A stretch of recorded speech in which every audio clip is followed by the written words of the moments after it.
Training camps are kicking off and we're celebrating this time of the year by giving away free upgrades and a signed Le'Veon Bell jersey. It's completely free to enter. Just visit fantasypros.com/giveaway to get all the details on how you can enter and win. All right, on to the show.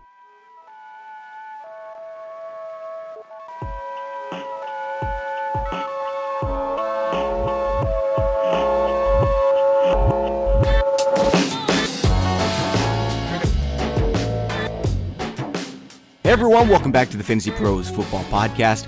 I'm Bobby Sylvester with Mike Tagliere as always. You can find us on Twitter at BobbyFantasyPro and at Mike Tagliere NFL. So Tags, I went to this Brazilian steakhouse last night. Uh-oh. I still feel full, man. Take it or leave it. I won't have to eat for another week. I think I had a better night than you, though. Like, I'm just going to be honest about this. So I've taken a slight break from my diet, and I ate Giordano's pizza last night. Ooh, so, yeah, we both won. I win this battle. You know how we both feel about the Brazilian steakhouse. It's just overdone for someone like you and I, where we have minimal needs. We like our pizza. Don't put words in my mouth, man. I love the pizza, but I love the Brazilian steakhouse too. I want them both. Hold on a second. If you could pick one dinner for the rest of your life, which one do you pick? Pizza. There you go. Especially Chicago pizza. So we've got a really cool guest today, Joe Pisapia. He hosts an award-winning FSTA radio show and is the #1 best-selling author of the Fantasy Football Black Book series. You can find him on Twitter at Joe Pisapia 17. Joe, thanks for taking the time to join us. I'm very happy to be here, and I'm from Brooklyn, so I've got a lot to say about your pizza discussion. Oh, God. Because, look, it's not that I don't like the Chicago pizza, but it's all about L&B, Spumoni Gardens in Brooklyn. That's where pizza begins and ends. And if you don't believe me, ask Bob Harris, because when he came into New York, that's where I sent him, and it's changed his world. So just wanted to put that out there. I mean, I'm going to have to go there now. I've been trying to avoid New York my entire life because I really just don't like people that much. We don't either. Yeah, okay. Well, I mean, there's so many people there. Like, I live in the woods. Nobody even knows I exist outside of the people who listen to the podcast. But Bobby, it's millions of people who would rather be left alone. It's like a city of you. I don't know, man. The pizza is tempting. Oh, man. The pizza is tempting. I love Chicago pizza, but I love Brooklyn style. I would love to get real Brooklyn pizza. Well, this is a little different. I'll send you a picture of it over Twitter or something. Sounds good. It's a whole different thing. The sauce is on top. It's a Sicilian pie. It's a little different. Now, look, all the regular pizza in Brooklyn's better anyway, but still, this is a very specific kind. And if you're from that neighborhood, everybody knows what I'm talking about. And it's like gold. It's like one of these things like someone like should go by. If someone in my family goes through Brooklyn now on their way back to Jersey or wherever we are right now, and they don't stop and get a pie and bring it back with them, it's like you look at them funny for a while. It's like, what's your problem? Will you not like this family anymore? So what do you think about the Brazilian steakhouses? Like, are they better than pizza? No, well, here's the thing. The Brazilian steakhouses, I feel like, when we're talking about like radicchio stuff where they come around and they just shave the meat in front of you. I mean, that's tremendous, but like, I feel bad. I don't know. I feel guilty saying no sometimes when they come over, like, and they want to like, and I feel like just so full afterwards. I don't know, like almost like, I don't know. I feel almost like I'm going to have a heart attack as soon as I'm done. It's like in San Francisco, I went to this dim sum place once, and this Chinese lady just kept yelling at me as she pushed the cart, and I didn't know what I was eating. Like, she was like just lifting lids off and yelling things, and I was like, okay, fine, just put it there. It's fine. I'll eat that. And at the end, it was like, $700. I don't know how much we spent, but it was a lot of money. Okay, guys, so we have a different type of show today. We're not going to base it around like 15 players and our takes on all of them. Rather, it's going to be strictly on draft strategy in general. There's going to be a lot of interesting takeaways. Before we get into that, though, I wanted to ask you about your book series, Joe. Like, When did you start writing this thing every year, and what made you decide to go for it? Well, it might be decided to go for the book series, and this is going to be the 8th year coming up here. And this is between baseball and football. Started with a couple baseball books and then transitioned into the football too. But what started was, I was writing on the side for a couple of sites and for free, as we all do, and, to learn and fail and get better. And then one site was promising to pay me, and then they hosed me after a year of working for them. And I said, enough is enough. I know what I'm capable of, and I'm going to put out what's worked for me in fantasy, and I've had great success.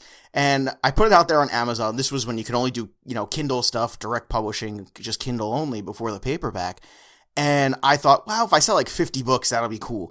It ended up going to number 1 in fantasy sports the first year. Amazing. And I was like, wow, this is good. And the sales were moderate and stuff like that. But what happened was people really latched onto it and it made sense. And I think that's the thing. We live in an era where host sites just continue to put everybody on a more level playing field than ever, because everyone gets the same news, notes, stats. They get all the information. It's not like, 15 years ago in fantasy where you had to like research places, and if one friend knew what Roto World was when it first started, and nobody didn't want to tell anybody like where they were getting these news and updates from.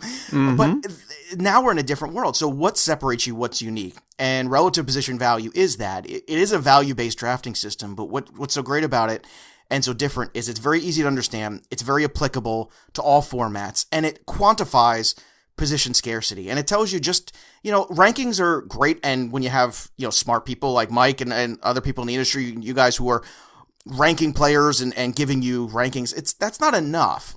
Even if you're a well-informed person, I want to quantify that. I want to know how much better DeAndre Hopkins is than the number 6 or 7 wide receiver, and then where does that fall into the negative? And basically what RPV and our relative position value does is it tells you that it quantifies tiers and tells you how much better a player is than the next guy, and then into the negative. So it basically dictates in each spot where your draft position goes and what you should be doing, and more importantly too, where you go into the negative, because fantasy is about me outproducing you from as many spots as I possibly can. And if I can do that consistently, then I'm in a good spot. And it basically lays that out there for you in a very simple and applicable way.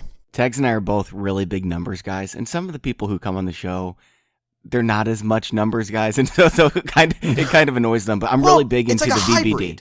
It's just a math game. It is, but you know what? I don't like math that weighs you down, and that's what RPV is simple in the sense that it basically it's just illuminating your thoughts, and it shows you, oh, this is why I should hit running back earlier. This is why going here at this point in the draft would be a bad idea, or this is why this trade is bad for me, because even though I'm getting better here, I'm getting worse in these two spots. And it's also, I make RB1 as a position, RB2 as a position, and I do it differently. And because most teams are going to have an RB1 on their team. So how much better is your RB1 than the fantasy league average in your league RB1 and all that stuff? And I think it's all about applicability and simplification of stuff.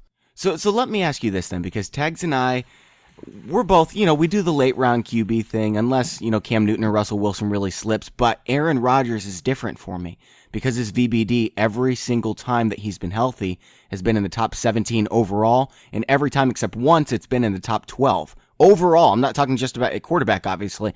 So what do you say in terms of the math about Aaron Rodgers? Like, how high should you take him? I love this question, Bobby. This is the best. And this is why I'm a late round QB and single quarterback too. Now I'm a big super flex whore, and I think that should be always what everybody plays. Agree. It's the most it's the most productive position, the most important in real football. Why aren't we valuing it the most in fantasy? I don't know. But that's a story for another time. But the thing with Rodgers is, maybe overall he is, but what's the cost that you pay for that? And I think that's what I'm able to illuminate in the Black Book series is, he might be that overall number of that plus whatever you want to make him. But the problem is, how much better is he than the 8th quarterback one?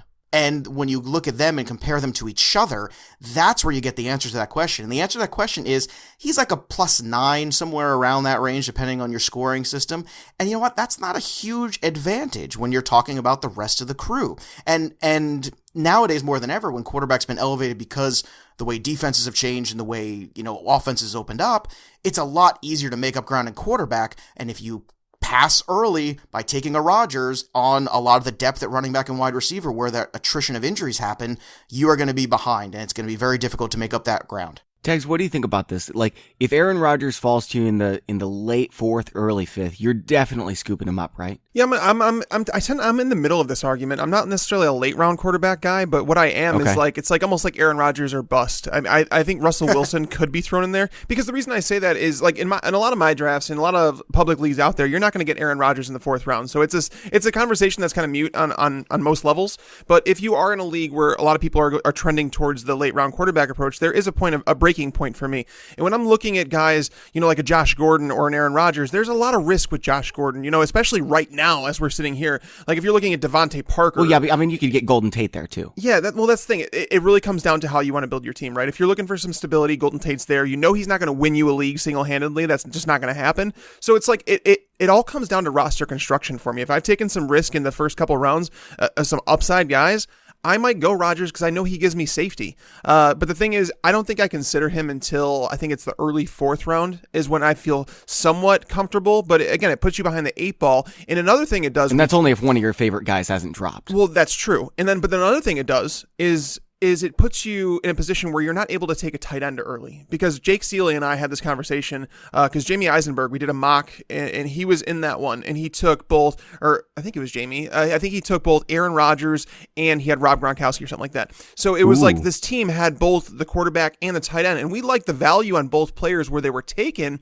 But his wide receiver 3 was like DJ Moore. And it was like, I don't want to be starting DJ Moore. So you kind of have to pick your poison. So if you're going to want to take someone like Gronkowski, Kelsey, or Ertz, I do not suggest reaching for an Aaron Rodgers or a Russell Wilson. Instead, wait, because I feel like the gap between Aaron Rodgers and Russell Wilson and then the rest of the field, like, even Cam Newton, he's got some upside, but he's wildly inconsistent. So like the field from QB 3 to QB 10, I could flip flop a lot of those guys in there. So if I miss out on Rodgers or maybe Russell Wilson in the 6th or 7th round, then I'm going to wait and I'll probably snag a quarterback in like the 10th through the 13th round. I'm okay with going quarterback and tight end early, because it's just the best value, period. Yeah. And if those guys are there, if you get Gronk in round 3, Aaron Rodgers in early round 5 or something like that, I'm okay with that. The rest of your team, you'll figure it out. I just think Jamie probably screwed that up going with DJ Moore as his 3rd wide receiver. He could have done it differently, but this is a really interesting conversation, and I think that some of the advantages you have in taking a quarterback or a tight end early is that you don't ever have to stream. You don't have to waste your fab on that. You don't have to have a second quarterback, a second tight end on your roster. Aaron Rodgers, you play him every week, even if it's against Jacksonville. And I understand that you're missing out on some running back depth. You're missing out on the high-end running backs before it gets too late, but it's also plus 100 points every year. I'll tell you where I make the quarterback exception for Aaron Rodgers, too, is the more shallow league, which people might say, well, why would you do that? And, Interesting. And the reason why you do that is because it's easier to make up ground at wide receiver in the shallow league, because this wide receiver pool is much closer together. And this is another thing that RPV will show you. When you get past the wide receiver 1s into that lower wide receiver 1, all the way into high-end wide receiver 3 category, the compression there, all that's separating them is mere percentage points. Yeah. It's less than it's less than double digits between the very top and then the last of that group of maybe 20. And that is very telling, which means that if you're able to utilize matchups properly, and this comes from playing more DFS over the years too, and if you can pick and choose a little bit, you're better off going with an Aaron Rodgers in a 10-team league who can make up that ground. And with tight end, it's that same thing too. Yeah, Gronk is great, right, when Gronk is healthy and playing. But there's only one team in your league that's going to have that Gronk advantage. So outside of that, when you remove him from this field, all of a sudden, that tight end position compresses quite a bit. And when you do that, you have to realize, okay, well, I only have to worry about playing the Gronk team 1 time, 2 times, whatever many times it is, depending on the teams and the schedule, right? But the rest of that is, what do I need to do? Well, I need to figure out a tight end 1 every week. Well, yeah, you could stream and whatnot, but if you're looking for guys who have touchdown upside, if you're looking for the Kyle Rudolphs potentially with Cousins and whatnot, give me 30 yards, 3 catches, and a touchdown. All of a sudden, you got a tight end 1 for the week, and that's something you can figure out and still keep pace. Whereas in the quarterbacks in the 12-team league, it's like I can have Matt Stafford put up 303 touchdowns. Yeah, you're definitely right about that. All right, guys, we're going to get into zero running backs, which is a strategy that some people started employing a couple years ago. We're going to talk about whether or not it makes sense. But first, I want to talk about the sponsor of today's show, pristineauction.com. Pristine Auction has daily auctions, like hundreds of items that end every single night. There's something perfect for a fan of every team. Everything is authentic from only the most trusted sources. Seriously, you aren't going to believe just how affordable some of these items are. Just listen to a few of the awesome football pieces that I saw last night, okay? A signed Saquon Barkley jersey, $100 even. A signed O.J. Simpson 1968 Sports Illustrated magazine, like when he was first, awesome, $33.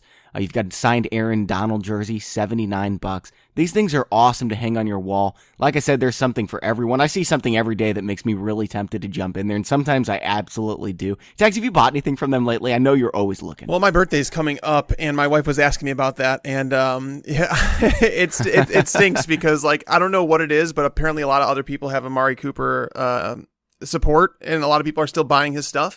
because, as you know, I've been trying to collect helmets, and they're just getting. I don't know if we're just giving too many people the website, and they're just going there and bidding against me. I have no idea, but I'm not getting Amari Cooper as cheap as I thought I would. But I actually have to figure out what I want to do. Do I get 2 helmets, or do I get a new golf club? So I'm trying to figure out what I want to do. My wife kind of gave me the option on what I want to do, and I'm leaning towards the helmets just because they're going to be with me all year. Golf is only there for a couple months when I have time. Bobby, you sound like the devil on the shoulder there. Do it. Do both.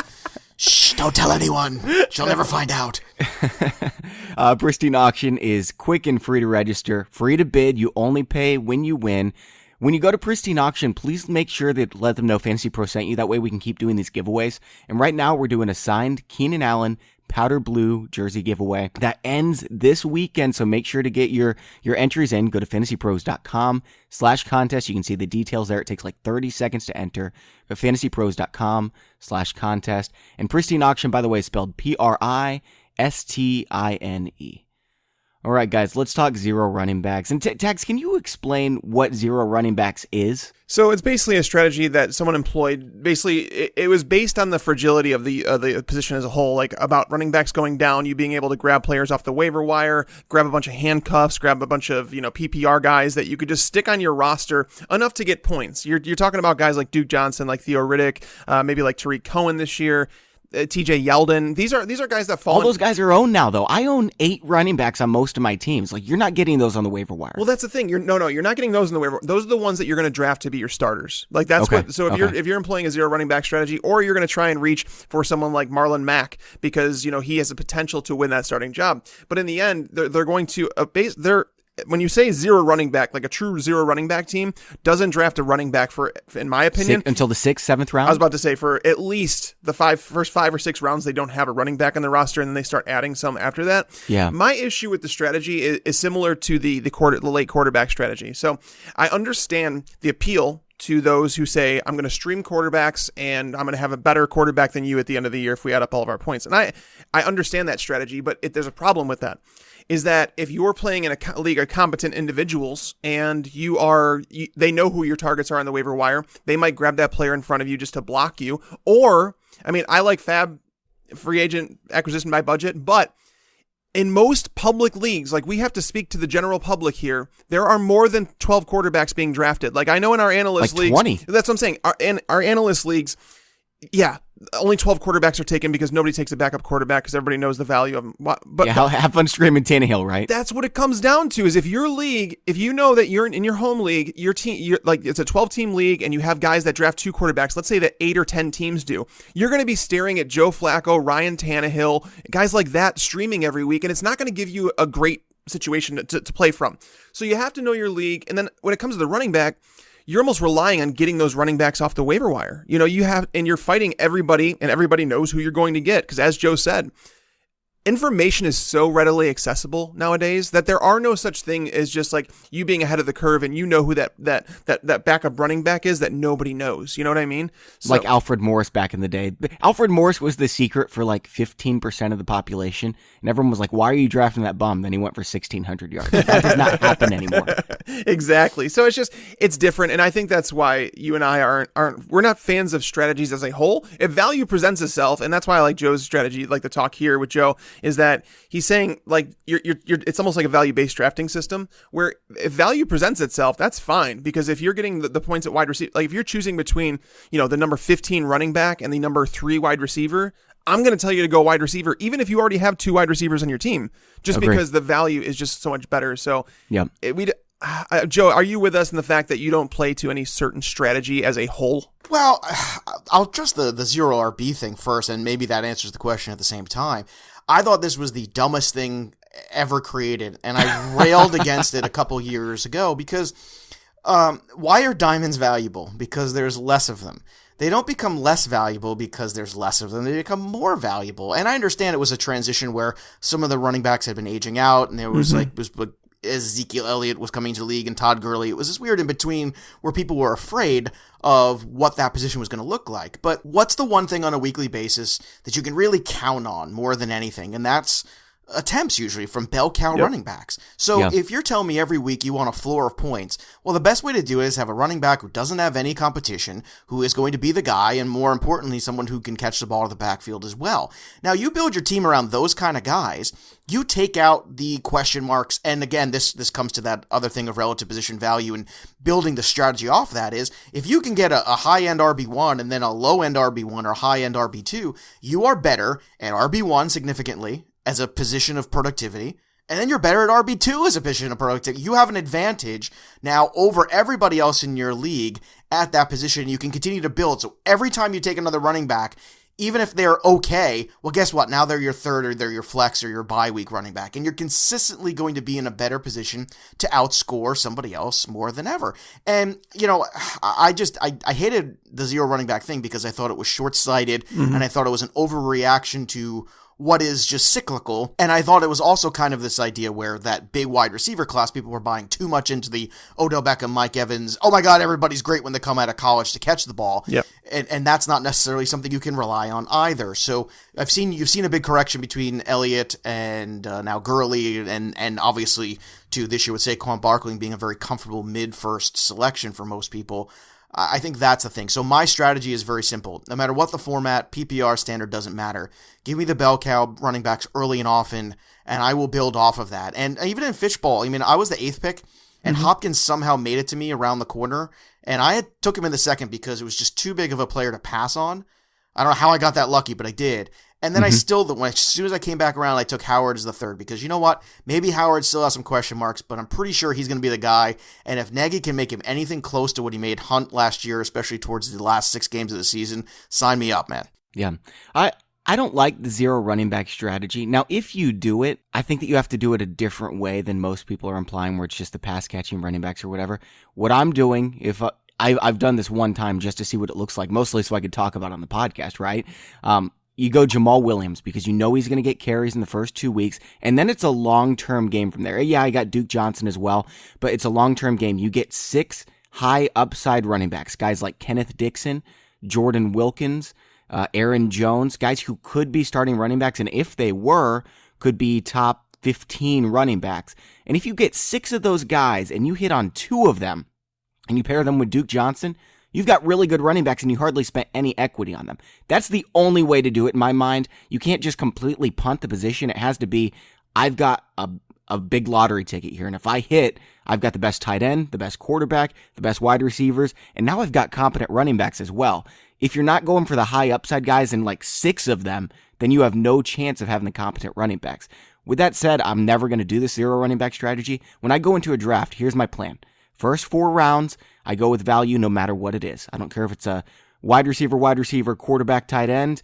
I don't care if it's, 4 wide receivers, because then you can stick one in the flex. After that, though, I'm filling out my team with my needs. I'm drafting for a running back. If that means I'm reaching a little bit on Marshawn Lynch, that's fine. But the first 4 rounds, that's the biggest separation in value from pick to pick. And so I'm going all value there. I'll figure out the rest later. That does not mean I'm skipping out on running back in rounds 5 and 6 too, though. No, absolutely. And so the thing is, Bobby, it's funny because, Joe, I'm sure you get this too, is that we said on the podcast, it was not long ago, where we started talking about not liking zero running back. And someone tweeted at me saying, oh, it would have been nice if somebody would have jumped out and actually said this before it failed. And I was like, guys, I don't know where you were at. I don't know if you didn't follow me then. But well, I put mine in writing, Mike. See, that's the nice thing. That was back when I was back with PFF at this time, and I wrote an article that saying zero wide receiver was actually more viable of a strategy. 100%. That you could find wide receivers later in the draft, and you can pile them together and figure it out more than you could with running back. Or pick and choose matchups with them. Exactly. And basically, you don't think of it as a position, not as a player. And that's the thing. People do this far too often, Mike, and I don't know, Bobby, if you agree with this too. I believe, and this is my theory in the Black Book, is that more than a player's talent necessarily, it's the format you play in that dictates the value. And PPR, people say, oh, the wide receiver becomes more valuable. Like, no, all the wide receivers become more valuable, which means it's easier to supplement and play matchups and figure out how to maximize that roster spot that week as much as you can. Whereas, if you pass on running backs, it makes it more difficult. You have to hit on other guys. You have to hope that Jay Ajayi is a guy that clicks. You have to hope that Ronald Jones can be the guy that some of us believe he has the potential to be. But the difference is that you have to have that hit. Whereas I know what Lev Bell is. I know what, Todd Gurley is. I have a pretty good idea, even what Melvin Gordon is to a lesser extent, a guy that I think doesn't get nearly enough credit, who last couple of years just keep putting up stats. And that's the thing, man. I just don't understand why people are so comfortable with leaving so much to risk, whereas they can build off and then take risks later on. If they pay off, they're just bonuses. Mm-hmm. Yeah. Let's talk about zero wide receiver then. Is that the same kind of thing, Tags, where you don't draft a wide receiver until like round 7? Can you go even deeper than that? And if so, like what would your wide receivers ideally look like in this strategy? Yeah, well, it's really tough to go by that. I mean, nowadays, like the thing is so the way I've been seeing drafts going, it's almost like it's become almost too predictable in the way the drafts go. You're going to have 15 running backs come off the board by the early 3rd round. Like that's happening. And then you're going to see this massive run at wide receiver. You're going to see guys like, Amari Cooper coming off the board. You're going to see guys like Stephon Diggs, Allen Robinson is now in that conversation, Demaryius Thomas. So it's like drafts are going so predictable this year. I think it's once you get outside the top 6 rounds is where things get a little interesting, and you might be able to steal some values. Like Sammy Watkins will sometimes fall into that territory. I think that he's being drafted really low. Devontae Parker, I've said before, he's being drafted right now as the wide receiver 38. He's slowly coming up draft boards, which he should. Chasing those targets. It's like Joe talked about with running backs with carries. Chase those carries, chase the targets for wide receivers. Devontae Parker is being drafted at his floor in terms of the targets he's going to get. You could look at guys like Rashard Matthews, who might be the number 1 receiver. I know people are expecting Corey Davis to break out, but it's very possible that Rashard Matthews is still the leading receiver there. You could look at guys like Kenny Stills, who, again, I've talked about in this show, is that Kenny Stills is traditionally underrated. He's not a sexy pick. He's not a guy that's going to win you your fantasy league. Can you play him every week, though? I mean, if you go through and look at his stat log, ideally you would not. However, the wide receivers that you do want to play every week, they're not being drafted where Kenny Stills is. Like once you get outside the top, I would say the top 28, 29 receivers, then from there, you're kind of going to play matchups with the next 20 guys. Like you could, there's going to be weeks where you're going to be like, okay, I'm going to play Calvin Ridley because Julio Jones is going to be shadowed by maybe Marshawn Lattimore. Maybe you're worried about that. I don't know. But maybe Jalen Ramsey's up against him, and you have a slot receiver that you can play. You can play Mohamed Sanu because he's going to be playing in the slot. And you kind of play the matchups beyond that, because I think once you get past like the Michael Crabtree and like that tier, I think everybody kind of looks similar, where it's like, Agreed. I don't think Devin Funchess is an every week starter. I don't think that like Pierre Garçon, I don't think I want to use him every single week. Emmanuel Sanders.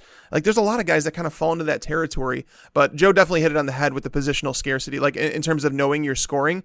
And PPR leagues, he mentioned it, every single wide receiver gets more valuable. Sure, there's some who are more, slot heavy than usual, but running backs, you are not going to find a 3-down running back that late in the draft. So let me ask you this, Tags, okay? You load up, you get 3 of the top running backs, guys that you know are starters, they're going to get a bunch of touches. You get yourself a quarterback, let's say you get Aaron Rodgers, and then you go and get, let's just say Delaney Walker, so you're safe at tight end. After that, your wide receivers, Sammy Watkins, Jameson Crowder, Devontae Parker, and let's toss in Dez Bryant there too. He's going to sign, I think he's a solid wide receiver number 4 at this point. Do you not love your team? I mean, I'm pretty happy with it. Ideally, I mean, on all my teams, like what I was taught a long time ago when I started playing fantasy, and it's something that's always stuck in my mind, is get as many elite players on your team as possible at each position. And I know it sounds very stupid to put it that way. But the thing is like when you look at your team, like when you look at the opposing team that you're about to play for that week, you get scared when they have someone like Aaron Rodgers, like Le'Veon Bell, like Rob Gronkowski, like Julio Jones or Antonio Brown. Those are the players that you're like, damn, like that's the guy that I don't want to play this week. Now, granted, the rest of their team can suck, but if you're able to snag elite level players at positions, ideally I do that. And I want at least one top guy at each position. And that's why, like, when it usually comes down to me not liking strategy, it's because I'll take value and it's never going to fall to the point where I'm going to draft 4 running backs. Like, that's just never going to happen to start a draft because there's just too much value at wide receiver, especially in that second, third round. But if the value's there, I mean, if people are taking wide receivers, I'll go running back heavy because someone's going to trade me for one of them. But okay. I don't know if I love it if I was like in a PPR. I don't think I'd love having Sammy Watkins as my number 1 receiver, but I think that strategy. Well, if you flip the quarterback and Delaney Walker and you wait on those two and you start going wide receiver right away, then you've really got a spot, because then what's your quarterback going to be? Phillip Rivers? Right. It's going to be Stafford. It's going to be one of those guys, and you love that team if you invert it. Well, if it's full PPR, then Jameson Crowder's your number 1. Crowder, while I love Crowder, his upside is like top 20 PPR. Like that's as high as I'm going. No, I disagree big time, man. That's fine. But I like Crowder. I do. Are you an anti-Alex Smith guy, Bobby? Is that why? I'm a huge Alex Smith guy. I've got Alex Smith in my top 8. Yeah, Okay. Bobby's... So a decade of mediocrity is not enough for you? I mean, he was an MVP candidate last year. He was 1 the year? number That's 3 1 year! fantasy It's 1 quarterback. year. I had hair, too, once upon a time, but I haven't in 10 years. So I just want to put that out there. The 1 year I had hair. Oh, my God. Oh, okay. So I'm going to I'll jump in on Bobby's side here and say that. So hold on. So I had hair once upon a time, too. I still have a little bit, but not much. All right, so... You guys are making me nervous. Am I going to lose my hair? In regards to Alex Smith, Joe, right. I actually was one who jumped all over him over like the last 5 years. People told me that he was at least competent, and I was like, no, this guy's a game manager. How is he any different than Kyle Orton? And I went through everything. But I kid you not, this year I watched every Alex Smith game, and I came away super impressed. I don't know if it was... I hear you. Here's the issue, though. If you look at the teams he's played for, you go to the 49ers, elite defense when he was there. Elite, top notch. They didn't have... so then you go over to Kansas peak City. Navarro Bowman years and all those guys. Absolutely. Yes. Alden Smith, absolutely. And then you go to the Chiefs, and he played with an elite defense there for a long time. This last year was the first year we started seeing them take a step back, and I think that more was asked of Alex Smith. That's fair. So, looking at it and looking at what Kirk Cousins, Robert Griffin III even has done under Jay Gruden, I think he's going to open it up a little bit, and I think Alex Smith might surprise some people. I think that when you talk about him being a game manager, I was if someone were to go on my timeline, they'd be like, Mike, you used to hate Alex Smith. You could look back 2 years of my tweets and you'll find something negative about Alex Smith, I'm sure. But you'll hear me defending the crap out of him because I watched him play last year. He deserved to be in the MVP conversation. What makes you a good analyst is your ability to have an opinion that's informed and then give credit where credit is due. And I think that's totally fair. I just look at a career of 3,500 yards or less and the cumulatives, and that's a tough one. That last year was the first time in a decade that he hit 4,000 That's a long yards. time.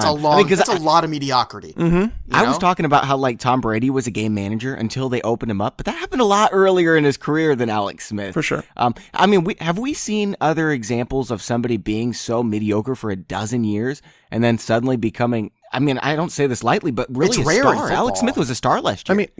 So I don't know what to expect. I could definitely see him, going back to his normal self. But would anybody have considered? So good. Would anybody have considered Kurt Warner a stud in his early years? What? Kurt Warner in his early years? Yeah, man. He was right out of the gate, he was.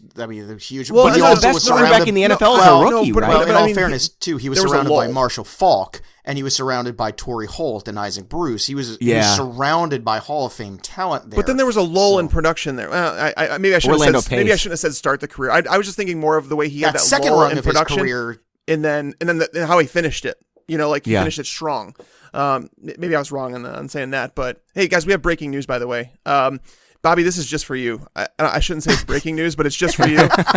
Dirk Cutter was just interviewed. He will not commit to Jameis Winston starting in week 4 when he returns from his suspension. What? Yep. Oh, that's just dumb.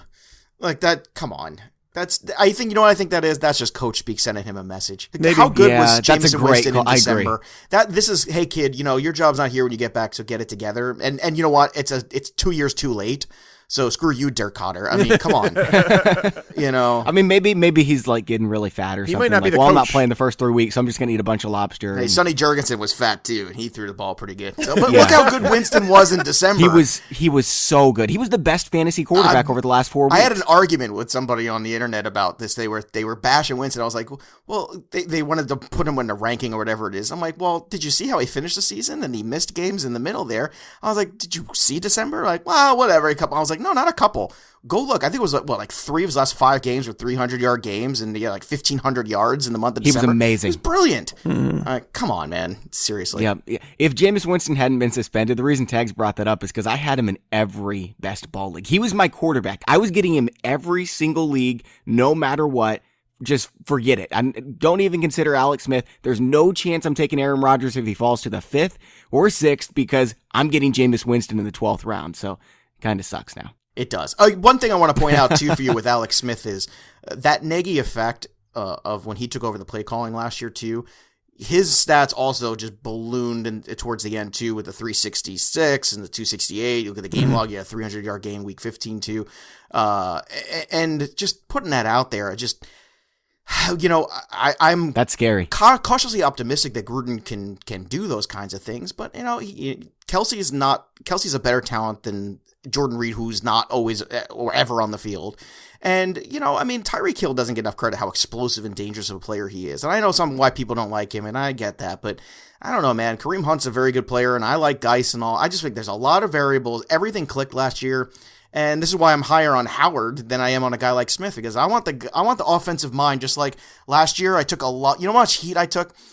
2017, I went in a big, bold prediction. I said Todd Gurley is going to be fantasy MVP, and people mocked me publicly. They came after me, and I was like, okay, we'll see in the end how that figures out, because you have to put your stock into the offensive mind that's calling plays. Mm-hmm. Jeff Fisher is not a mind nor an offensive mind. And when you put that together, all of a sudden what happened? All of a sudden amazing things happen. And I think the same thing is possible with the Bears eventually too. They could be one of these sneaky second half offenses that really catch up. But it's a fun debate, that's for sure. But do you? Yeah, let me add in one more thing before this debate ends. Alex Smith has never thrown more than 510 passes in his career. Like Teg said, because of the defense, and they just never let him. He's been so good. What if they let him throw the ball 550 times, like 570 times? No, that's my point. That's my Yeah. point. I'm not. Hold on a second. I'm on record right now, and they're like, come at me. So saying that I do not believe that Alex Smith is a down. He may not even be a downgrade at all to Kirk Cousins, and I think Kirk Cousins got a massive contract. And Jay Gruden, as I mentioned, if you guys remember Robert Griffin III, he was better than Andrew Luck in their rookie years. Like, he played phenomenal there in that offense. Now, granted, there's been some great minds. When we talk about the Andy Reid coaching tree, nobody talks about Jay Gruden. To see Kyle Shanahan come out of there, to see Sean McVay come out of there. There's something to be said about this. And the offense, so the defense with the Redskins, their secondary is not going to stop anybody. Like, Josh Norman was good. It's not that he's bad anymore, but their cornerback depth behind him is zilch. They have nothing. No, you're right. There will be moments where they play from behind, Mike. So I definitely agree with that. I just think that Alex Smith is a better athlete than Kirk Cousins. I think he showed last year that he can throw the deep ball if you ask him to. And that's what I'm saying. Like, I think that Kirk Cousins might be a little bit Plus overrated. all the rushing That's yards. all He's I'm going to saying. get 300, 400 rushing yards, 3-4 touchdowns, too. Do you guys put any stock in the money crunch with him a little bit? Like, the pressure of the big contract? On Cousins? I don't know. I don't think I really buy into that on stuff. On Smith? On the ridiculous amount of money that Alex Smith full is getting guaranteed deal that at Cousins 34 got? years old. I was like, I don't think he's pressured at all. He could kind of just sit on his butt, and he's fully guaranteed all of it. Well, ding, ding, ding. That's what I'm getting at. Yeah. So, guys, let's switch the conversation here and go to late round quarterbacks. Okay, this is the big new strategy that everyone's doing. It makes a lot of sense. Sometimes I think it may have gone too far, but if you're going late round quarterback, Joe, are you going for a Big Ben type? Someone who you can get in the 10th, 11th round and he could still be awesome? Are you going for a high upside guy like Pat Mahomes, and if he doesn't cut it, you just cut him? Or are you going for a streamer, maybe Andy Dalton in the very last round? He's got a great matchup in week 1, and then you just go to the next streamer after that. I don't care for the streaming options. Although I do think there are some, like, I think with a full season of Elliott, when you look at Elliott's, Prescott's numbers with Elliott, without Elliott last year, it was pretty clear what kind of quarterback he can be. And I think Eli Manning, all of a sudden with all these weapons, could very easily get back into the high-end QB2 conversation without a doubt. For me, I like the salty veterans. I'm president of the Phillip Rivers fan club. To me, it's just give me that 4,000 yards and 28 touchdowns every year. Stafford, those are the kind of quarterbacks I like to roll it. So Roethlisberger fits in that as well. My hesitancy with Roethlisberger the last few years, up until last year, was the stark home road splits, man. I mean, Sealy and I talk about that all the time, and we were doing On Target together. He's worse than me about it. But last year he corrected it a bit. We had an argument about it on Tuesday on his show, but he did correct it. So I'm a little bit more comfortable taking him. But yeah, I go that proven, solid, pass first offense quarterback too. Let's go with that too, because those guys that run, they're sexy sometimes, but you know what? They also get hurt because they're running around and they take more shots. So keep that in mind too. Tags, if we hear that Lamar Jackson is starting, he's not. Do you draft him as a late round quarterback? Because he has huge upside as a running back. He's not. I saw this conversation the other day. I think I agree. Maybe it was Sigmund Bloom that brought it up. I can't remember. But basically asking if Lamar Jackson was the starter and you knew he was going to start all 16 games, where would you draft him? And honestly, I mean, I put him down in the Patrick Mahomes territory because I feel like there's upside there, but I also feel like there's some downside. I think this is a bad conversation just because there's no chance that he starts. There's legitimately zero. I agree. Like none. Yeah. Marty He's not Morningwig starting. No doesn't way. know how to use him. They actually, I think news came out this morning. One of the beat writers said this is still Joe Flacco's team. Like, don't get it twisted. And You know, I brought it up because I've got the question 1,000 times. No, I know. And, like, rather than respond to all, I like to just say it once on the podcast. It's like, just because the guy's got a ton of talent doesn't mean he's ready to start in the NFL either, Yeah. It's Especially when you've got Joe Flacco, who has thrown the ball 600 times, and he's not great, but, like, you know what you're going to get. He can take your team, not take your team. He can be there as your team goes to the playoffs and not I completely love screw you Crabtree over. there. I think that's a great fit. Interesting. All right. I haven't heard. Why don't you talk about Crabtree then? Because I don't think we've talked about Crabtree once. Well, it's funny because if you go back and look at the last 3 years of Crabtree, what do you see? You see a fair amount of consistency. Now, I know last year everything kind of went in the crapper, but that whole team went in the crapper. So, I mean, it's kind of hard to hang that on Crabtree. But if you go through and you look at, okay, what do I want out of a wide receiver? And what I want is consistency, right? He's like the anti-Amari Cooper, where all of Amari Cooper's stats came in 1 or 2 games, right? Mm-hmm. All his stats come on a weekly basis. It's like that one year Eric Decker had 12 points every single week. Yeah, it was ridiculous. It's not enough to know what the guy's average is. It's you got to know and look week to week how many times is he hitting that average. That's what you need to do. That's why a guy like Julio, as much as he's terrific, I think Julio is a better best ball guy than he is a week-to-week fantasy guy at times because of the huge games and the quiet games. Same with A.J. Green. Whereas a guy like Crabtree, you're telling me he's going to be around 900, 1,000 yards. He's going to have around 8 touchdowns, and he's going to do this 80-catch, 85-ball thing consistently on a weekly basis. That's an incredible mark. And, I mean, he created something there in Oakland in 15 and 16, where he was really consistent. And I think going with Flacco, I think he's the perfect kind of receiver for the kind of offense that they're going to run.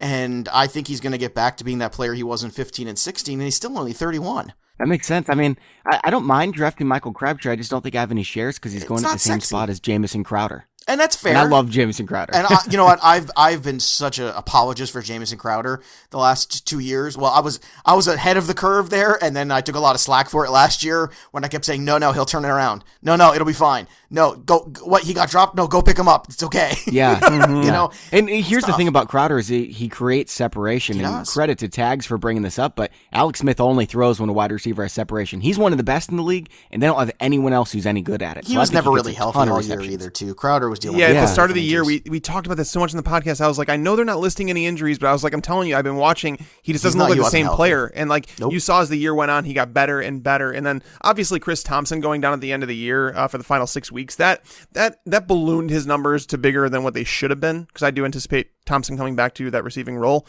But yeah, I think we all like Crowder here. I just, when Bobby starts saying that he could finish better than wide receiver 20, that's... In PPR? Okay. Again, it bumps him up. He's better in PPR formats. I think I have him as like the wide receiver 28 in PPR formats. So you're drafting him near what you think his ceiling is? No. Well, his ceiling I said is wide receiver 20. But I think he's one of the safer players. I think close, man. There's not much difference between 20 and 28. This is my kind of room. Let me tell you. But the thing is, there's safety there though. That's the thing is, like, he's a safe pick.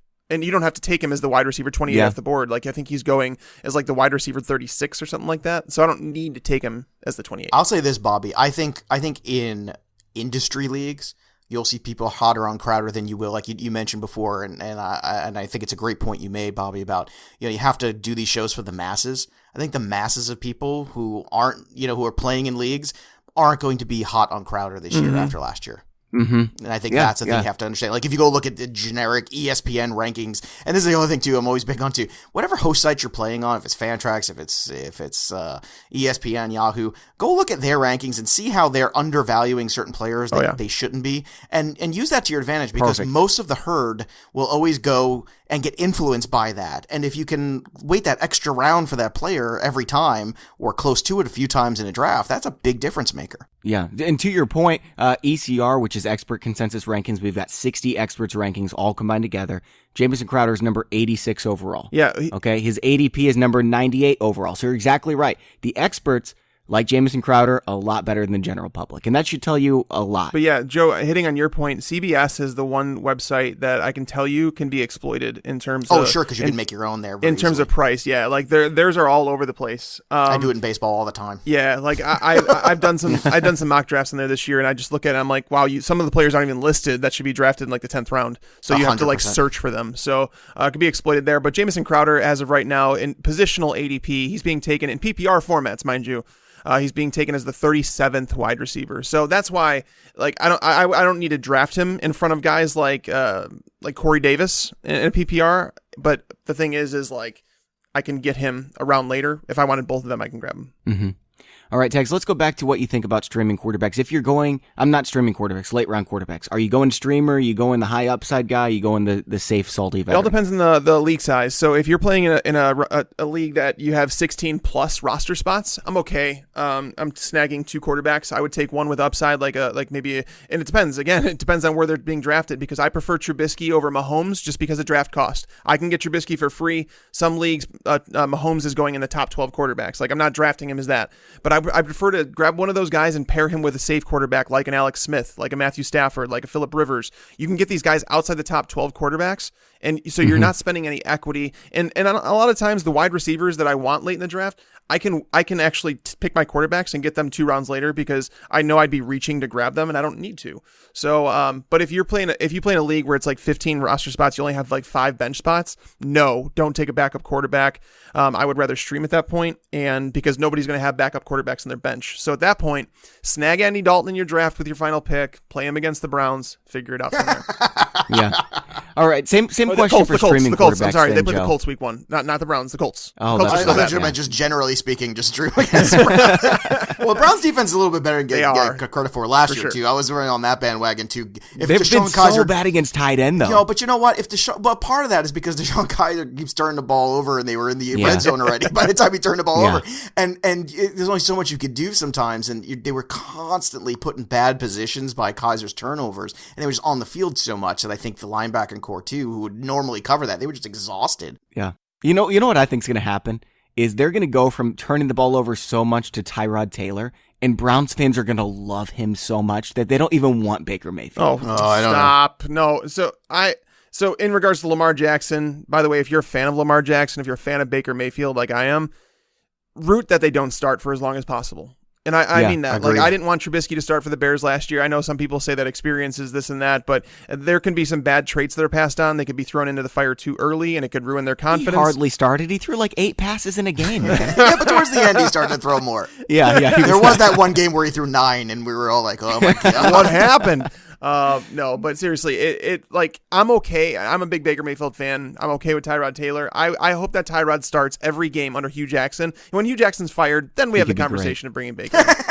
Yeah. I love the way you pointed that. When Hugh Jackson's fired, that was terrific. Hey guys, let's talk about streaming tight ends now. Same kind of question. Like, are you going for a high upside guy? Maybe a George Kittle? I mean, a lot of people have him in the top tight ends, but are you going for the high upside guy, or are you going for, just a week 1 guy and then you'll turn your attention, Joe? For me, it's all about the value on the board of tight end. I am not somebody who wants to pay the premium price. I don't want to be that Gronk team. As great as Gronk is, the injury quotient variable there is way too high. 50-50 chance your season's over right, if you waste exactly. your second round pick. And that's the thing. And where should Gronk go? Probably somewhere in the mid to late 3rd, but he's never going to go there. It's just never going to happen. The value in the draft is never going to appropriate correctly towards Rob Gronkowski. Ertz, as good as he was last year, I think, it's funny. Everybody wanted Zach Ertz to happen, right? Well, Zach Ertz. And then finally, after 3 years of wanting Zach Ertz to happen, he happened, and he got his 800 yards, and he got his, 8 touchdowns, which is double the amount he ever had. And weekly, he was very good, but it's a good floor tight end, right? Mm-hmm. Kelsey was very good, but it is a different quarterback, so there's that variable. To me, I would rather pay the value of the Delaney Walkers, who are in that mid-tier. I told you Kyle Rudolph, I think, has a great opportunity, because if you look at that offense with Cook back on the field and Cousins there, and Cousins' success with Jordan Reed and Vernon Davis over in Washington, I think Rudolph is really set up for a good season in terms of touchdowns, and that's what you need. You need those touchdowns. I'll tell you what, if old man Gates brings his boat back around and comes back to San Diego, I would not mind investing in him too, because what do I need? Tight end one, a touchdown. Give me the touchdown, I'm happy. And if I miss that tier of those safer guys, it's going to be, I'll take my chances on the Jake Butts and Ricky Seals-Jones and all those kind of guys, and maybe one of them hits, and I can play matchups with them. So when you're streaming tight ends, are you going for that touchdown, or are you going for targets? I'm going for the red zone upside, because I think the main target tight ends, unless Doyle has a rebound and stuff like that, they're looped into that top tier that I don't want to pay for anyway. And Delaney Walker, the only thing that worries me a bit is he's another year older, and if Davis is the guy that we think he's going to be, that could change things a little bit too. And it's a new offensive coordinator there with LaFleur. There's a lot of variables. You know where I'm still pining for Hunter Henry, and it's sad.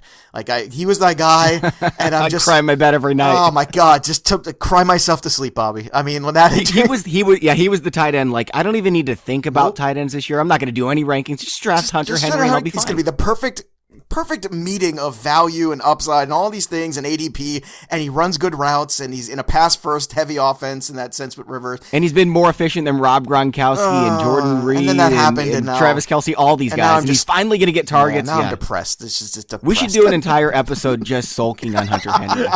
Tags, why don't you talk streaming tight ends really quick? Then we're going to go to the lightning round and try to cover a lot. Yeah, so Trey Burton is the make or break for me. I'm drafting Trey Burton. I'm doing so with high confidence, and I understand that people have their reservations about how he's never produced at a top 5 level, but the tight end position where I chase targets. I'm going to give a stat at the end of the show today. The stat of the day is going to be on tight ends. So I do chase targets, and when you talk about someone like Trey Burton, who the Bears made it a top priority, higher than wide receiver, I would say. They signed Trey Burton. Trey Burton, again, I keep mentioning it, any chance he's had to play, he's done well. He's come from Doug Peterson's offense. He knows the Bears offense because Matt Nagy, they both come from Andy Reid. They both use the tight end a ton. I have actually released an article today. It's the Allen Robinson player profile, which Bobby, I know you're going to love that. But Trey Burton, so looking at the Andy Reid offenses dating back the last 5 years, you go to the Doug Peterson offenses the last 2 years, and you look at the tight end position, they targeted tight ends, and the minimum was it was 26% of the time, I want to say, where the league average is 20%. 6% is a massive increase. When Nagy took over in the offense for Andy Reid, do you know how often he targeted tight ends? I think it was 44% in the games that he called the plays. So Trey Burton was a vital part of their offseason plan. It makes sense why they signed him to a long-term deal. He knows the offense. I love Burton. He's actually one of the guys that's teaching Mitch Trubisky the offense, because he knows it just as well as Nagy does. And the young QB, right, Tag? So they always like to fail safe down to the safety blanket of the tight end and check down a lot too. So my only question, and I know you want to get to lightning round, but real quick, Mike, do you have the same feeling I do? I'm a big Trey Burton guy too, but I feel like he's become that guy that's been talked about too much, where now the value is starting to move up the board, where I'm like, oh God, I wish it wouldn't happen. And are you still comfortable with where it's moving to? Well, that's the thing. So it's funny you said that, because I pulled up his ADP right before I started talking about him, because I wanted to see where it was at. So it's as high as 8 on MFL, but it's as low as 11 on ESPN. I have him right now as my number 9 tight end, but I think there legitimately is top 3 upside in Trey Burton this year. I've got him number 7. I'm guilty. I believe that. I'm with you. I'm higher. I'm on 7 too. But if someone does reach on Trey Burton, that means you're going to be left with someone like Jordan Reed or Kyle Rudolph or even Delaney Walker. So, I mean, if someone's doing that, I'm fine. I've got Rudolph and Walker higher than that's Burton. That's what I'm saying. But the ADP, Delaney Walker has slipped below Trey Burton on MFL. So there's certain sites where some of these guys are going to fall to you, and I'm okay with those guys too. But that's where the cutoff line is. I want one of those top 10 tight ends. Yeah. And if I don't, I'm probably just going to play the streaming game. I'm going to grab Vance McDonald late in my draft. Okay. So an upside basically, because I think Vance McDonald, you're going to see his ADP jump as we go through the preseason, because I think you're going to realize that he's the starting tight end, and him and Jesse James together last year combined for 88 targets. So if he gets the lion's share of those, Vance McDonald is going to be He's fantasy relevant, and he's actually one that plays the Browns in week 1, the team that has allowed the most fantasy points to tight ends ever. Mm-hmm. Well, it's still the Giants. Don't hold off for the Giants. Yeah, man, they were so bad. The Giants are like, wait, hold my beer. They didn't even try last year, though. Like, their defense, you could watch them. They were not even trying to play football. No, but it's been like 4 years of the Giants and not being able to stop a tight end. I mean, they are. I mean, I go back, it's brutal. Yeah, Jason Witten was their nightmare.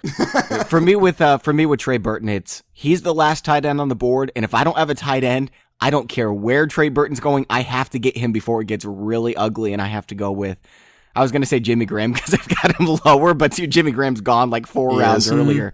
Before I have to go with a Jack Doyle or something, and who knows if he's even going to start because they love Eric Ebron apparently. Guys, let's get into the lightning round here, and I'm just going to ask you just a really quick take or even a yes or no. Do you like handcuff running backs for your starting running back, Joe? No, typically it's not something I do outside of deeper leagues. When you're in a 14, 15 team league and the rosters are large, to me then it makes a little sense to have it, especially if you've paid a premium for one and you know that the backup is the guy.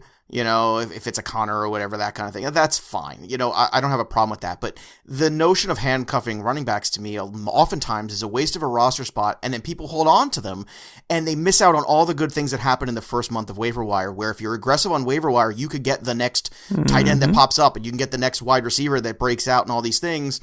And instead, you're still waiting on an if somebody gets hurt. So I don't like that at all. Yeah, you have to be willing to cut bait with them. I like backup running backs before the draft, and then after week 1, you cut them. Because here's the thing. Someone's going to get hurt during the preseason. If you own that backup running back and he becomes the RB1, you've got an RB2. You've got, in some cases, if it's a John Kelly, if it's a Justin Jackson, you've got somebody who could be an RB1. So you own them quick. Trade them. They're worth more to the team that lost the running back, don't you think? That's right. That's a great call. Tags, how do you stand on handcuffs? Yeah, no handcuffs for the first 4 weeks of the season. That's my rule. Because you're just gonna. You like to get to know a player first before you get that comfortable with them. Yeah, they're just. Well, no, they're just roster fillers. They're roster fillers, is what they are, and they're gonna be the first person that you drop when someone's on the waiver wire. So why even waste the time? Grab someone on the waiver wire that could be the guy people are grabbing after week 1. Well, no, I would never own a handcuff during bye week season and all the injuries and stuff because you don't have the roster spots. You've got to hold your injured players and your bye week guys, and then. Pick up somebody who's a depth piece. I would never have a handcuff then. I would have them in the first 4 weeks of the season. No, I think I think handcuffing comes down to like protecting your starter, and I think that's when you get into later in the year. I'm just saying for at least the first 4 weeks. Yeah. But if you have bye week issues, obviously that's another thing to consider. Me personally, if I can get all my players on one bye, I'll take the loss. I like that too. Yeah. I mean, don't go for it, but yeah, if it's there, that's pretty awesome. And I don't like direct handcuffs. I like the best backup running backs. Period. Like you don't need to handcuff Lamar Miller. That's different then. Go get somebody else's handcuff. Like, go get James Conner. Go get Justin Jackson if you've got deep rosters. Otherwise, there's no need to. But yeah, Bobby, that's the difference. I want to say that there is a difference between holding on to backup running backs and handcuffing. Handcuffing is a completely different conversation, which is what I was talking about. Like, just because you have Melvin Gordon doesn't mean you need to reach to get Justin Jackson. Doesn't mean that at all. Take the best available running back who's got the most upside late in drafts. Like, if he gets a chance to start, that's the guy you have on your bench. All right, next question, and this one should be fairly quick. Is it better to go up ahead in the draft and get your DST if it's the Jags, Rams, Vikings, Chargers, or do you just wait till the last round? Or if you're me, do you just not draft a defense whatsoever and just get another backup running back and then pick up a streamer right before the game starts? You know what? Gary Davenport does he's the defensive guru in my mind. He does all the IDP and defensive stuff over in the Black Book. And, he and I have this conversation all the time. He's like, look, it's either you go up and do that and get one of those defenses that you think really has the right schedule and all that stuff together and the right talent, or you do the other thing. It's going in the middle where I think you kind of screw the pooch because every year there's a defense that pops up into the top 12 every single year that was outside of the top 12. And it's almost the same thing with baseball and closers. Like, you either pay for the elite guys that you know are going to be brilliant and they're going to get their saves and their strikeouts and everything else, or you just wait and let the market come to you on the wire or whatever it is. But the worst thing you could do is pass out on depth at wide receiver and running back for a mediocre defense when there's still guys who can be useful on the board on your roster. The difference between DST5 and DST18 is so minimal, but the difference between DST1 and DST5 is huge. Right. So I'm okay getting the Jags. They're going too early, though. Tags, what do you think? I'm with Joe here. It's kind of like the quarterback conversation where it's like, if I don't get Rodgers, I think people make the mistake of going with the quarterbacks in the middle of it. Like, that's the thing, is like they can all be interchanged. You don't feel great about any of them. So I feel the same way about defenses, but the earliest I'm willing to reach for a defense is like, if it's the Jags. I think the Jags are the only one, actually. The Chargers I like, but they were supposed to be a value. The Jags are the defense that maybe the 13th, 14th round, but they won't be there. They're being drafted in the 9th or 10th. That's stupid. That's stupid. No. Yeah, that's really stupid. I got the Jags last year in all my drafts. Like, legitimately every single one of them, because I took them. Well, no, you didn't, because I was in leagues with you and I took them. Well, I had Todd Gurley. Don't you even try to take credit. I had them and you got lucky with Todd Gurley in the playoffs. I drafted Todd Gurley, sir. But anyways, I think we're on the same page here, is that don't take a defense that early. That's just stupid. But if you want to take them in the 13th round, that's fine. I have no issue with that. But outside of them, I don't. The Rams might take some time to gel. There's a lot of new pieces there. Like, I do like the Rams, but there's a lot of pieces. The Vikings, they've been good, but that doesn't mean they're a great fantasy defense. Chargers, I like a lot. But again, we're going to find someone else. We're going to find Jags another or bust, and Jags aren't going to be there at the point where I'm comfortable taking them. So bust is the option. There you go. Yeah. All right. Next question. We've got two more I want to hit on really quick here, Joe. Should you stack a quarterback with his best wide receiver? Like, if you have to reach to do it, is there any benefit to it whatsoever? Well, it's not something that scares me. This whole notion of, I got too many guys on the same team. Well, crap, if it's the Pittsburgh Steelers and putting up a million fantasy points, like, who gives a crap? It's like, I don't understand that. It's like, well, I don't want a bunch of good players who are successful together. What? Yeah, okay, maybe there's that 1 or 2 games there, but I think it all comes down to what those players are. It's not something I'm reaching for, but it's not something that's going to stop me from taking a selection on the board either. And the pairings that you can do when you have, if you do have a high-end QB, I'll tell you what, in Superflex is something that I would take a little bit more attention to at times, that I might look a little bit, because then you have that situation where if you have 2 really good quarterbacks and you have, let's say even you end up with a Phillip Rivers and you got Keenan Allen, that's a very easy Superflex combination to have where you can ruin some people's weeks, man. Mm-hmm. Yeah, I get this question so many times, and I just always tell them, I don't care. Just get the best players. I don't care if they're on the Browns. Get them. Tags, what do you think? I'm the same way. I don't ever aim for that. It's just whatever the best player is, that's who I'm taking. Yeah, I don't ever reach for those players. And people are also worried about, like, do I draft 2 wide receivers from the same team? I don't care. It's no advantage. It's no disadvantage. Just do whatever is the best player.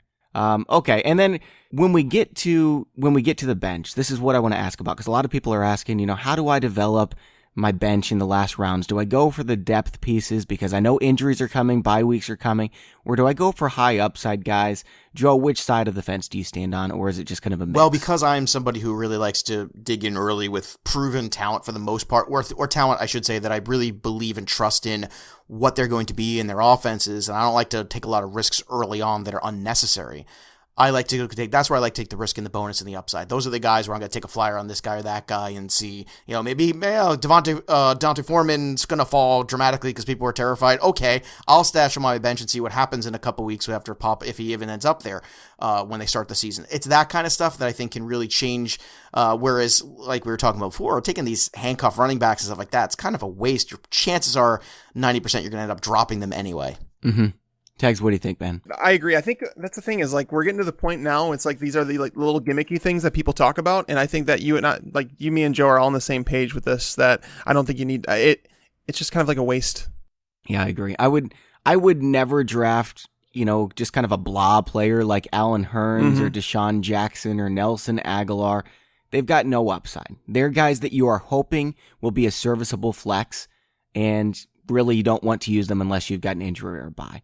You can pick a lot of those guys up on the waiver wire almost every single week, and maybe they're not quite as good as an Allen Hurns, but chances are you're going to get someone, a Mohamed Sanu, someone's going to drop him, and he's going to be available for you to pick up. I want the high upside. Give me Ryan Grant, Andrew Luck's number 2 receiver. Sure. Give me Keelan Cole, who was the number 2 fantasy receiver over the last 5 weeks and led the league in yards over the last 5 weeks. I want those guys. I want the high upside guys. Same thing with running back. I don't care about, obviously it's not Frank Gore this year, but you guys know the same type. Like, people every year draft Frank Gore and they're like, oh, well, I'm never going to really use him unless I absolutely have to. And then he's just, Frank Gore, 40 yards and maybe a touchdown. go get the high upside running back, somebody like a Kenneth Dixon, who knows, Alex Collins fumbles, Kenneth Dixon gets the job. I want all high upside guys. I don't care if it's my last 7 picks. Few of those guys are going to hit, and you're going to be in the money. Yeah, 100%. And you know, a lot of people are asking about auction draft strategy and everything like that. That's an entire another show. We're going to do that episode in the future. So, Tags, why don't you close us out with the stat of the day? We'll chat about that for a second, and then we'll end the show. Yeah, so there was obviously a conversation on the podcast yesterday, if you guys listened to it, with Chris Harris about tight end targets and him saying that they didn't matter and that touchdowns did. Well, I promised to come back with a stat to you guys that would show what I'm talking about. So if you find a target that is slated to see 85 plus targets, there's a greater than 80% chance that he's going to finish as a top 12 tight end. Wow. Regardless of age. That's a great stat. So since 2009, there have been 115 tight ends who have seen 85 plus targets. 90 of them have finished top 12. But here's the thing. Here's why touchdowns only mean so much. There has been just one tight end with less than 73 targets to finish top 10 in the last 5 years. No way. And what a stat, man. And the only one... Let's talk about this. Julius Thomas during Peyton Manning's golden season. So Julius Thomas had 62 targets, but he had 12 touchdowns. This relates to the conversation we had about David Njoku. 60 targets last year. Yeah, and the fact that I don't see him having 80 target upside. I don't, especially they when add you Jarvis add in, Landry. They add, all these guys. guys. They passed over 600 times last year. They were in the top 10. They had so many injuries, no wide receivers in the field. Like Tyrod Taylor's their quarterback.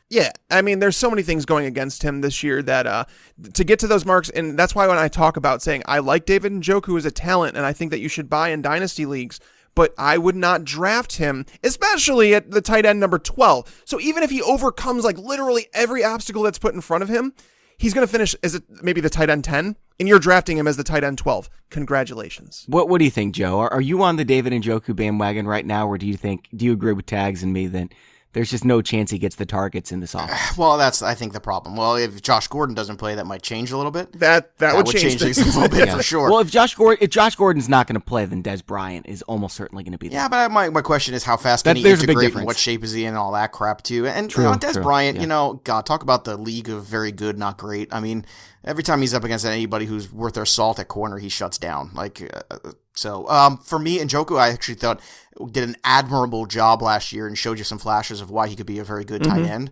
But yeah, I have a hard time buying into that for fantasy for 2018. I think it's more of a dynasty investment for Njoku than it is a long-term, short-term one. He's got so much talent. Oh, yeah. I get that. And I get that talent receives targets. But you bring in Jarvis Landry and you pass the ball less, and Josh Gordon's back probably for a full season. You still got Duke Johnson. You bring in Carlos Hyde, who caught passes last year. You get Antonio Callaway, Corey Coleman. Yeah, I just don't see it for David Njoku. Like, the talent's there, yeah, but like the talent is also there for Jarvis Landry. I don't think you can project 700 targets based on the talent of all these players, and then you've got Tyrod Taylor throwing 450 passes. That doesn't work. Well, that's my point, Bobby. So hold on a second. So Duke Johnson's a really good football player, right? He deserves targets. He's done really well with the touches that he's gotten. Okay, I like Josh Gordon as a talent. He's a phenomenal talent. I think Jarvis Landry's a great talent. I think David Njoku's a great talent. Why do you think I like the Browns as a roster? I think Corey Coleman's a little underrated right now. But in the end, there are only so many targets to go around, which is why Jarvis Landry in a standard league, I'm not joking when I say this. I mean, as long as Josh Gordon's back in the field. Is he in your top 25 wide receivers? He's not in my top 30 in standard leagues. Yeah. In PPR, I think I have him at 28. But there's only so many targets to go around, even though I like all these players. It's just, it's math. Is that your assumption too, that Taylor's the quarterback the whole season, or is that your assumption with Baker Mayfield being quarterback? At least 10 weeks. 10 weeks. Yeah, I would say the bye week. I would say, and actually Hugh Jackson came out yesterday in an interview that I posted an update on. He said that Tyrod Taylor is going to get basically all of the first team reps, and that he doesn't think Baker. He said we're in a good place as a team. This is just like Hugh Jackson to say, oh, we're not going to create a competition or anything. Why the hell would we do that? Yeah. He's the anti Pete Carroll. So, I like Tyrod. He's fine. And like I said, I think if you're a Baker fan, you want him to sit, because just wait until Hugh's gone and then kind of worry about it from there. So great. Baker Mayfield is going to be amazing. I can't wait. Like, I said it before they even drafted Baker. I said, if you want to jump on a bandwagon before it's the cool thing to do, become a Browns fan, because that team is going to be good once they figure out. They just got to get something on the helmet. Come on, put something on the helmet for God's sakes. How funny is it going to be, by the way, when they fire Hugh Jackson and they go get Jeff Fisher? Oh my God. I would shoot myself. God, talk about going backwards. That's backwards. I don't know. It's possible. No, it's backwards. It probably is, but I They'd don't at least know. win Hugh 8 games Jackson with is the Fisher. worst. No, well, you No, ain't they'd at seen least Jeff win Fisher 8 there yet. games You with didn't Fisher. watch enough Rams games. Oh, I watched all the Rams games, and I cried myself to sleep. He was horrible. So bad. Oh man, Hugh Jackson is that bad. He's won 1 game in this past 2 seasons. That's so funny. No, that they would win 7. They'd go 7-9 or 8-8 with Jeff Fisher, which is an improvement over Hugh Jackson. You're right. No, but Okay. from a Or fantasy his one offensive win- standpoint, you have to admit, like, whatever they would. I mean, God, it's brutal. exactly. You want to light yourself on fire if you're a Browns fan. All right, guys, that's all for today's show. Joe, thank you for coming on. Oh, I appreciate it, man. Thanks for having me. It was a lot of fun, man. And thanks to the sponsor of today's show, pristineauction.com. That's PRISTINE. They've got hundreds of lots daily. I just saw a signed Dan Marino Dolphins helmet out on their website today. So go check that out. Check out what they have for your team, for your man cave. And make sure to let them know Fantasy Pros sent you. Again, we've got a signed Keenan Allen powder blue jersey. It's beautiful. We're giving it away this weekend, so make sure to get your entries in. fantasypros.com/contest. For Mike Tagliere, I'm Bobby Sylvester. Thanks for listening, and enjoy your football. I just wanted you to watch me dissolve.